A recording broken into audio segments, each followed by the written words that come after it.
تھا کہ ہماری ایک بہادر بیٹی کرناٹکا میں موٹر سائیکل پر حجاب پہن کر آتی ہے اور موٹر سائیکل کو اپنے کالج میں رکھتی ہے، تو جیسا ہی اس کے قریب یہ تمام لوگ آ کر اس کو ڈرانے کے لیے نعرے مارتے ہیں، ایک 25-30 کا نوجوانوں کا ہجوم اس نقاب برقع پہنی ہوئی بچی کو ڈرانے کے لیے دوڑتا ہے۔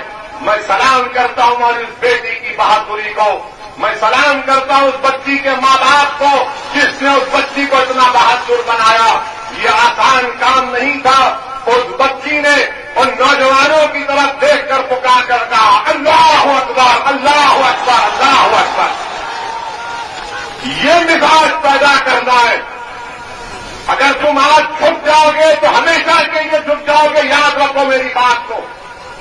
اگر آج تم کھڑے ہو جاؤ گے تھوڑی دیر کے لیے، تم صرف تھوڑی دیر کے لیے کھڑے ہو جاؤ، دیکھو یہ جو لوگ تم کو ڈرا رہے، جو سمجھ رہے ہیں کہ ہمارے سروں پر جو کالے بادل منڈلا رہے، یاد رکھو یہ بادل چھٹیں گے انشاءاللہ تعالی۔ یہ سورج چمکے گا جو ہمارے مستقبل کا سورج ہوگا، مگر یاد رکھو بھیک مانگنے سے بادل نہیں ہٹیں گے، بھیک مانگنے سے بادل نہیں ہٹیں گے، لڑیں گے جمہوری طریقے سے تو حق دیا جائے گا۔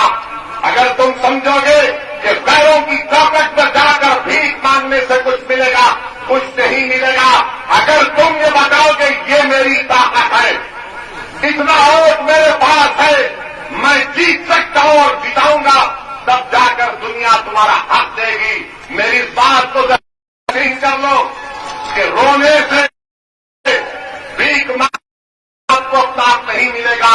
اس بچی نے آپ کو پیغام دیا، اتر پردیش کی جنتا کو پیغام دیا، اس ملک کے کمزوروں کو پیغام دیا۔ اگر ہجوم تمہارے سامنے آتا ہے تو آنے دو، تعداد بڑی ہے تو آنے دو، مگر اگر تمہارے دلوں میں توکل ہے، اگر تمہارے دلوں میں اعتماد ہے